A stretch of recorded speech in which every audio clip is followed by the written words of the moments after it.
ወገን በስርዓት ብልጽግናውን አንጻር ፕሬዝዳንት ኢሳያስ አፈወርቂ ፈጠነ ቅትለት ከምዘ ተካሄደ እንዳት እዚ 30,000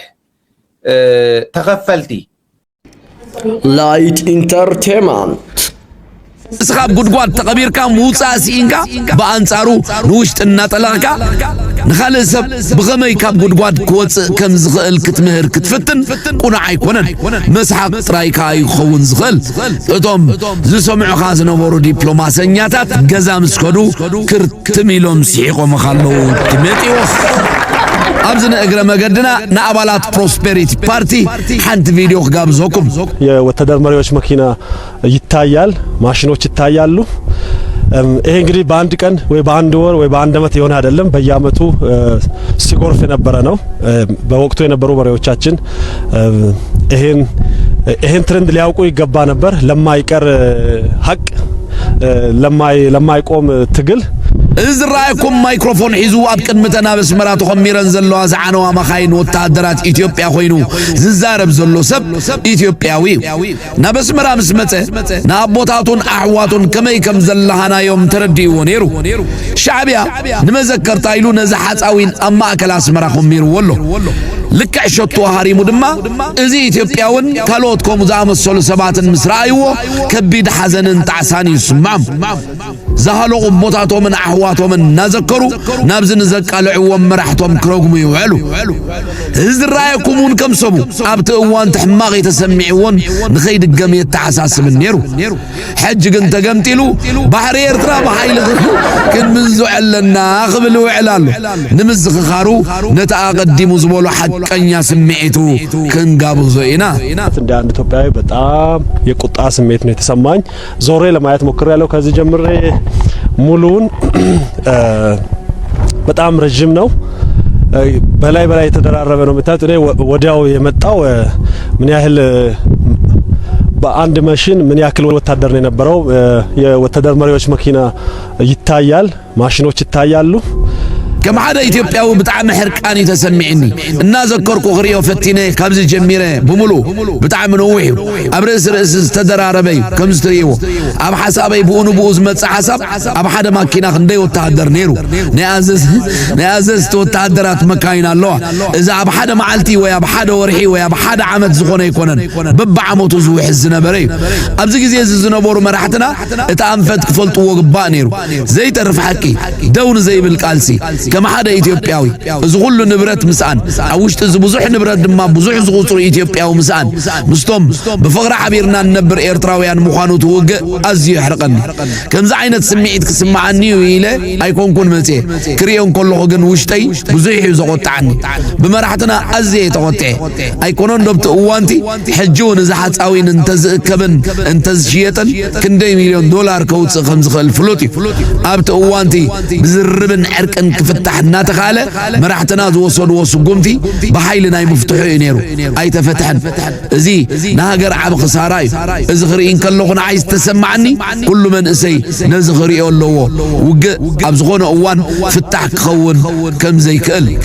حق أنا مزرب بفلاينا يمسا مرحتي نزغري وصل لهم مثلا سمعتي أزي تحواوي سنزله أديتاتنا نزي فولتوين إلى أمنني من سيات نزي فولتووني رمي إلى أمنني حدا نجر نفلت مرحتنا نز نجر يفلطوا نيرمين ازغل ماشينر مسوبو ابزي يترف كم زنبر فلطوا نيرمين سلاز دوم بالو مازن مقياري كال نيري غناي تجبرن كم تريو تخميرو بزمانات نخمت ابزلو قتيلو اب 350 شعاتن كابز خمزي تمهرنا زر تمساسال جيغا ابا دموم بمرحتنا تفصيمي كم زعينا زي قبول كينات بهج خيلو تسفا جبر زي هياو مسكرن حولت مذكرتان كوينو كم زغتصل تسفا جبر قتيلو عبر بعتنا 40 كل إثيوبيا ومن أسي أبوتاتنا نبع أبوتاتنا نزحلفوا ومجدي مرحتنا زحلفوا ومجد مفلات إيرتراويان زغفلوا ومسوات مفلات زحلف تاريخ مفلات زحلف غسل مفلات زحلف حمام مفلات من الباط نمسا نقبر مسرة تمرتن كخون خيلي أزي ربوش سمعتي سمع نزل لبيت سيري من قصة إلى مريم بيوتالو نزمتي انتزريو حج انت زخون انتاي مقبره انت الزاربن كسمعو انت زغل دسم بلن نزحق زخلاتنا نفلطون كنريون علنا يلحس ام نفس وقف ماكينه دم كم زلو في اللتكاي دحري ازي خبيد سمعيتي سمعن زلو بيتسبي زبصحني ابز خوينات تساتيفهم زي تملسلون كابزين ابي نيت خمزنا مور يفلطن نابوي من اسو زخونه حاوبوي ابز خبز تعقد حداي مالتي يغطل اب 743 زحلفو جيغاتات كيدغم زحلف طفات كيدغم زغنا مقد دقيمنا خين خدو يبل نيرو ازي غازيتኛ መሳሪያ ላይ ደም እንዳለ ይታወቃል ያስታውቃል እንደ ሰው ነው የሚያዩኝ ከጀርባዬ በጣም ከብዷል እውነት ለመናገር በጣም የከበደ ስሜት ነው የሚሰማኝ የኔ ፋሚሊ የሆኑ ወጥቶ ያልመጡ አሉ በዚህ ጦርነት ከዚህ በየተኛው እንዳለቀ አላቅም ያባቴ ታናሽ አላቅም የት እንዳለ አይታወቅም ስለዚህ በዚህ ከተማገሩት ውስጥ አንዱ ነው ማለት ነው ለነጻነት የሚታገልን ህዝብ በምንም አይነት መሳሪያ በምንም አይነት የጦር ብዛት ማፈን አይቻልም ማዘግየት ነው የሚቻለው ከዚህ የጦር መሳሪያ መቃብር ስፍራ ይሄን ሁለት ሀቅ ተብሯል እንመለውዱ መራቲ ኢትዮጵያ ሀብዛ አለፈ ጌጋሁም ተማሩ አብ ኤርትራ ጠፈ البزي ብሎ ወታደር ዘክሮ በእጅድ ማሁም ኸጋጠም ኤድኩም አኩቡ ዝብል ይኔሩ እንተ ሆነ እጁን ንሱ ተገምጢሉ ወድ በሻሻ ጉኖ ኢማራት ቤንጃሚን ፍራንክሊን ተቅሊሉም ዝወተፈሉ ተገምጢሉ ነትዝቦሎን ተሰማዑን ረሲድ ይወይስ ከም ዝረሰዕ خمسል ደልዩ ባህሪ ኤርትራ ዝገፈልና ኸፊልና خنزعينا ይብላሉ ንዑን ነቶም ካሎት ንኹይናት ዝጉዕር ዘለው ከም ወድ ጢሜጢ ወዛ መስሉ እንዱዳት ዘለና መልእኽት ድማ ክነግረኩም ዓዲ ወዓሉ ካብቲ ጌጋኹም ተማሩ አርሕኩም ጠሙቱ ሚስ ካልኩሌት እንተ ጌርኩም ግን ከም ዘናብዛ ማኪና ተጻዒኖም ነይሮም ነበረያ ነበረ ዝኾኑ አመኻይን ተጻዒንኩም ዓለም ከይትቕይሩ ዝብል መሰጋገሪት ግን ህዝቡን ከደግሞልና አብይ አህመድ ኢሳያስ ከምዚ አይዝሪየካ ፍሽክ እናበልካ በጋጣሚታት ኣብ ድግስ ተራኺብካ ሰላም ስለተባልካ ስእሊ ወሰድካ ይኮነን ተሰሓይካ ስእሊ ወሲድካ ተኸይዳ መወዳእታ ተቐሽሽካ ፋሽን እናኾነ ዝኸይድ ዘሎ ከዓ ትሕሱ ትቕሽሽ ዓብ ዲፕሎማሲ ዝመስል ሸጠፍ ዳርጋ ዓብ ጥበብ ይኮይኑ ዘሎ ዲፕሎማሲ ይብለካ ዲፕሎማሲ ይኮነን ዝሓሶት ምድላል ምሽጣፍ ሕዚ 30,000 ኣብ ዝሓለፈ ብጭቡጥ ሰማዕናዮ 30,000 ተኸፈልቲ ደሞዝተኛ ናይ ማሕበራዊ ሚድያ ተጠቀምቲ 30,000 ዝኣኽሉ ኣሰሊፍና ኢና ኢሎም ኣብ ኣደባባይ ባዕሎም ተዛረብዎ እዩ ነይሩ ኣብ ዝሓለፈ ዘቕመጥናዮ ሕዚ ኣብ ኢትዮጵያ ማሕበራዊ ሚድያ ዓርሱ ዝኸኣለ ናይ ጦር ሜዳ እዩ ይብል ኣሎ ዓለምሸት ደግፈ እዩ ንብርሃኑ ጁላ ክትክእ እዩ ኢሎም ዝሓስቦም ኣለው ዝበልካዮ ዝሓለፈ ማለት ዓለምሸት እዚ ይብል ኣሎ ንምንታይ እዚ ዘቕርቦ ዘሎ ይኹም መስለካ እታ ቀፂላ ንቕርባ ናይ ማሕበራዊ ሚድያ ዝዘምቱላ ዘለው ወፊሮምላ ዘለው ዓውድን እቲ ንሳቶም ብጠቕላላ ዝኸፍልዎ ዘለው ደሞዝተኛ ናይ ማሕበራዊ ሚድያ ተጠቃምን ርኢና ወተሓደ ገጽ ከዓ ንሕና ከም ተጋሩ ኣብ ማሕበራዊ ሚድያ ዘለና ተሳትፎ እንታይ ይመስል ከመይ ከኢና ክንገብሮ ዘለና ዝብል እውን ክንውስን ይጠቕመና እዩ ዝብል እምነት ስለ ዘለኒ ሕዚ ዓለምሸት ደግፌ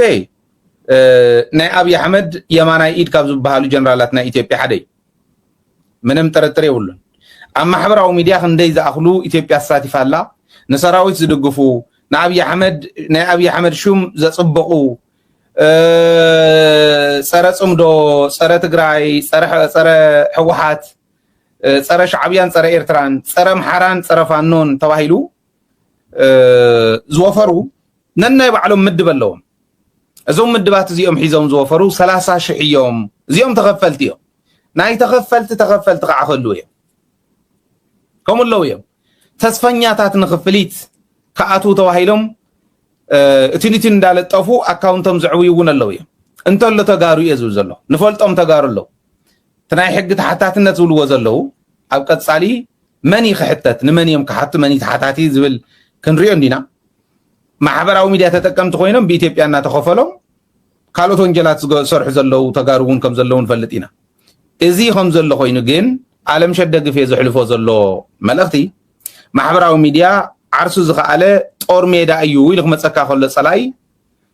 ናፍቲ ሜዳ ንሱ ብሓያል ክምክት ዝኽእል እንዶም ቆረፃታት እውን ዝኽእል ናይ ማሕበራዊ ሚድያ ተጠቃሚ ከፊልካዮ ይኮነን ተኸፊልዎ ስለ ዘይኮነ ሰራዊት ትግራይ ዝሰርሕ ዘሎ ሰራዊት ሞቢላይዝ ምግባር ንምንታይ ኣብይዎ ናህና መሪሕነት ዝብል ክንርኢ ኣለና ይኣምን ኣብዚ ትፅሑፍ ዘለኹም እውን ረኣይዎ ኮመንት ሃብሉ ዲስፕሌይ ክንገብሮ ኢና መራሕቲ እውን ስለ ዝርእይዎ ይውሰድዎ ሕዚ ናይ ማሕበራዊ ሚድያ ተጠቀምቲ ከፊሎም የስልፎ ይኮነን ዝብል ዘለኹ ኣነ ንሕና ሚድያ ካውንስል ተስታውሲኻ ክንደይ ነይሮምና ተስታውሲ ኮንካ 55 ከባቢ ሚድያ ካውንስልስ 55 ሚድያታትን አክቲቪስታትን ዓበይቲ አክቲቪስታትን ኢልና ዝኣከብናዮም 55 ነይሮም ኣፍታ ሚድያ ካውንስል ታይ ጌርና ከመይ ተጠቂምና ኣሎ ተኸፊልና ኣይኮነን ገንዘብና እናኸፈልና ግዜና እናኸፈልና ጥዕናና እውን ተይተረፈና ሃገርና ኢና ኸይድና እዚ 55 እዚዩ ነቲ ማሕበረሰብ ሞቢላይዝ ምግባር ሰልፊ ኸድሉ ከሎ ነቲ ማሕበረሰብ ሞቢላይዝ ምግባር ገንዘብ ምውፃእ ኸድሉ ከሎ መንግስትና በየሎ ዝብል እውን ደሊና ዝረኸብና ከም በዓል ሬድዮ ጋሕታ ናይ ደደቢት ኣስተዋፅኦ እዚኦም ኢና ንሰርሕ ነርና ፀላእቲ እውን ንምክተሉ ነቃልዓሉ ነርና ኣርካይቭ እውን ንገብር ናይ ፀላእቲ ሽርሒ ናይ ፀላእቲ ጨፍጫፍ ኣርካይቭ እንዳገበርና ነርና እዚኦም ኩሎም ክንሰርሕ ከለና ስለተወደብና እዩ ነይሩ ወዲቦም መዝሚቶም ኣለዉ ካብቶም ዘመተታት ካብቶም ወፍርታት ሓደ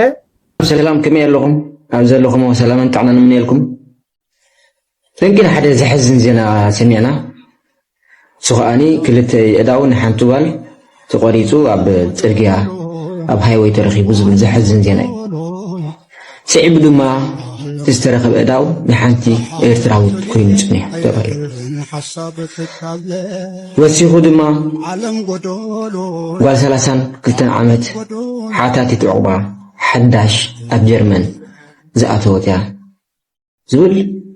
ነፂብ ቀፂሉ ድማ ሓራስ ኣደ ወዲ 3 ወርሒ ህፃን እውን ነይራ ተባሂሉ ቀፂሉ እውን ስናይ 3 ወርሒ ህፃን ኣብ ሓደ ገዳም ኣብ ሓደ ቤተክርስትያን ተገሊፉ ተረኺቡ ተባሂሉ ብጣዕሚ ዘሕዝን እዚ ታሪክ ናይ ብዙሓት ደቂ ኣንስትዮ ኤርትራውያን እዚ ታሪክ ናይ ብዙሓት ህፃውንቲ ኤርትራውያን ምክንያቱ ኤርትራውያን እዚ ኩሉ ዘጋጥም ዘሎ ሓደጋታት ናይ ሓባር ትራውማ ወይ ድማ ናይ ሓባር ስምባደ እዚ ድማ ካብቲ ናይ ሓባር ስምባደ ዝተፈጥረ ሳዕቤናት ምክንያቱ ናይ ኩናት ስምባደ ኣለና ናይ ምህዳም ስምባደ ኣለና ናይ እስር ቤት ስምባደ ኣለና ናይ ስድራ ቤታት ምፍልላይ ስምባደ ኣለና ናይ ሊብያ ስምባደ ኣለና ናይ ሳሃራ ስምባደ ኣለና ናይ ባሕር ስምባደ ኣለና ስለዚ ብእኩብ ብዙሕ ቁፅሪ ኣብ ስምባደ ኣብ ህድማ ኢና ንርከብ ዘለና ኤርትራ ስለዚ ገለ ነገር ክግበር ኣሎ ስቑኢልካ ከም ዜና ጥራሕ ኤርትራዊት ተቐቲላ ኤርትራዊት ጠፊኣ ኤርትራዊ ተሰዊሩ ምክንያቱ ክንደይ ሰብ ኣብ ኤሮጳ ትሪእዎ ኣሎ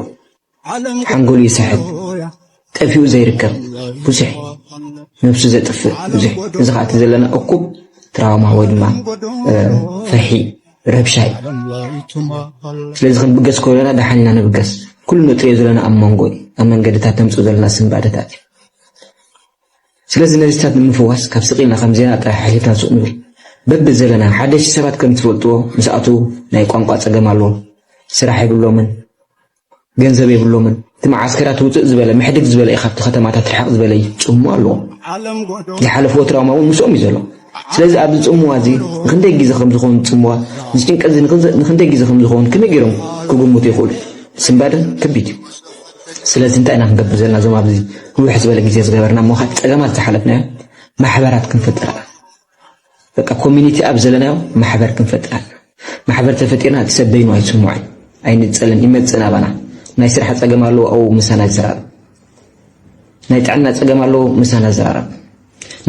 ናይ ወረቐት ፀገም ኣለዎ ምስ ሕብረተሰቡ ይዘራረብ ናይ ፅሙዋ ፀገም ኣለዎ ምስ ከምኣ ዝኣመሰለ ምስ ከምኡ ዝኣመሰሉ ይዘራረብ ስለዚህ ኣብዘለናዮ ማሕበር ንፍጠር ምክንያቱ ኣብቲ ማሕበር ኩሉ ዘለና ፀገማት ምስ ኣሕዋትና ምስ መተዓበይትና ብቋንቋና ብዝረዳድኡ ሰባት ክንረዳእ ንኽእል ናይ ስነ ልቦና ሓገዝ ዘድልየካ ቋንቋ ይትኽእልኒ ኢኻ ምስቶም ኣብ ንውሕ ዝበሉ ነዊሕ ዝገበሩ ተመክሮ ዘለዎም ኣሕዋትካ ተዛሪብካ ግን ሓገዝ ክትረክብ ትኽእል ስለዚ ስቂልና ብሓባር ኣይንጥፋእ ኣይንጉህ በቃ ኣብ ዘለናዮ ማሕበር ጌርና ምጥርናፋት ጌርና ነቶም ሓደሽ ኣሕዋትና ኣጀኹም ንበሎም ንተሓጋገዞም ይኽብለኩም ዘሊ ፅኒትኩም ሰብ ሰማዕኹኒ ተገለጸ ይርከብ استراتيجيكاو عدة بريزيدنت إساياس أفورقي ناب سودان نبور مبصح طرح كم زيخونه تغليص ግብፂ سعود عرب ኤርትራን ሱዳንን ፈጢሮሞ ዘለው ጥምረት ኣብ ሱዳን ዝረአ ዘሎ ቅርውላው ጣጣው ንምባልን ሱዳን ናብ ዝነበረቱ ሓድነትን ጥንካረን ንምምጣእ ዝዓለመ ምዃኑ ተገሊጹሎም ፕሬዝዳንት ኢሳያስ አፈወርቅን አዛዚ ሰራዊት መንግስትን ፕሬዝዳንት ላዕለዋይ ባይቶ ሱዳን ዝኾነ ሌተናል ጀነራል አብዱልፈታህ አልቡርሃኒ ኣብ ቤተ መንግስት አልሻራቅ ፓላስ ዕፁ አኼባ ከም ዘካይዱን ተገሊጹሎም እዚ ዝለዓለ ዲፕሎማሲያዊ ረብሓ ክህልዎ ከም ዝኽእል ዝተነገረሉ መገሻ ፕሬዝዳንት ኢሳያስ አፈወርቂ ኣብ 4 ኪሎ ልዑል ድንጋጼ ከም ዝፈጠረውን እንዳተገለጸ ይርከብ ፕሬዝዳንት ኢሳያስ አፈወርቂ ምስ ቀዳማይ ሚኒስትር ካማል ኢድሪስ ውን በሰፊሑ ከም ዝመኸሩ እንዳተገለጸ ይርከብ ፖርት ሱዳን ዘአቶ በፕሬዝዳንት ኢሳያስ አፈወርቂ ዝምራሕ ላዕለዋይ ልኡኽ መንግስቲ ኤርትራ ኣብ ሰዓታት ድሕር ቀትሪ ምስ ቀዳማይ ሚኒስትር ካማል ኢድሪስ ተራኺቡ መዘራቡ ተገሊጹሎም ፕሬዝዳንት ኢሳያስ አፈወርቂ ኣብ ርከቦም ጽኑዕ መርገጽ ህዝብን መንግስትን ኤርትራን ኣብ ጉዳይ ሓንትን ሓድነታ ዝበርታዓት ሱዳን ደጊሙ ድሕር መረጋጋጽ ሱዳን እስካዕ በሪ ኣማን ኣብ ጎና ምህላውን ካረጋግጹ ተራእየምሎም ቀዳማይ ሚኒስትር ካማል ኢድሪስ በወገኑ መልእኽቲ ፕሬዝዳንት ላዕለዋይ ባይቶ ሱዳን ጀነራል አብዱልፈታህ አልቡርሃኒ በስም ህዝብን መንግስትን ሱዳን ድሕሪ ምብጻሕ ኣብዚ ፈታን እዋን ብፍላይ ሃገሮም ገጢምዋ ዘሎ ከቢድ ቅልውላው ንምምካት ኤርትራ ትገብሮ ዘላ ድጋፍ ኣዝዩ ዝነኣድ ምዃኑ ብምግላጽ ንዘለዎም ጽኑዕ ቅዋም መስጋኑ ኣቕሪቡሎም እዚ ከምዚሩ እንዳሃለወ ግን መገሻ ፕሬዝዳንት ኢሳያስ አፈወርቂ ዘሻቀሎም ዝመስሉ 4 ኪሎን ኣብ ሰፊሕ ሓሶ ፕሮፓጋንዳ ወፍሪ ተዋፊሮም ይርከቡ ኣብ ፖርት ሱዳን ዘአቶ ፕሬዝዳንት ኢሳያስ አፈወርቂ ፈተና ቅትለት ተፈጽሞ ብምባል ፈጽሞ ካብ ሓቂ ዝረሓቀ ሓሶት እንዳጸባረቁ ይርከቡ እዚ ድማ 4 ኪሎ እንደየናይ ብመገሻ ፕሬዝዳንት ኢሳያስ አፈወርቂ ምሽቃሉ ዘመላኽት ምዃኑ እንዳተገለጸ ይርከብ ላይት ኢንተርቴይንመንት